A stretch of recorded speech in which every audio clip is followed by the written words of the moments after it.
একটি গভীর জঙ্গল। জঙ্গলের মাঝে বাস করত ছোট্ট হাসিখুশি খরগোশ, তার নাম রিনি। রিনি খুব দয়ালু এবং শান্ত স্বভাবের। সে সবসময় সবার উপকার করে বেড়াতো এবং লাফাঝাফা করতে সে ভালোবাসত।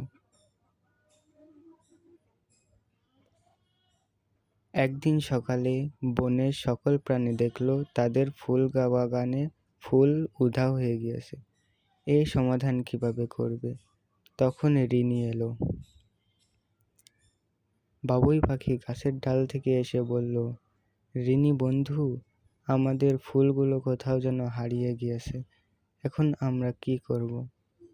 রিনি বলল, আচ্ছা, আমার কাছে একটি উপায় আছে, আমরা চলো জাদুর বীজ নিয়ে আসতে যাই। তখন বনের কিছু প্রাণী মিলে রিনির সাথে জাদুর বীজ আনতে রওনা দিল।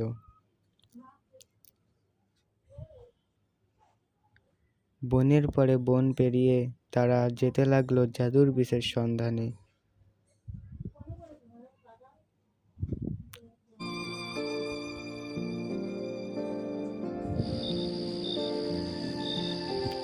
কিছুক্ষণ পর রাত হয়ে এলো।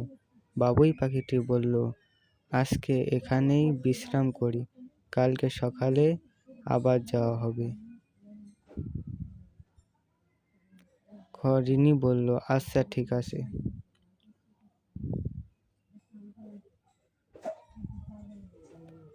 তারা ঘুমিয়ে পড়ল। কিছুক্ষণ দেখতে দেখতে আবার সকাল হয়ে এলো। তারা আবার বেরিয়ে পড়ল জাদুর বীজের সন্ধানে। কিছু দূর যেতেই দেখলো নদীর ধারেই জাদুর বীজটি রয়েছে। তাদের আর খুশিতে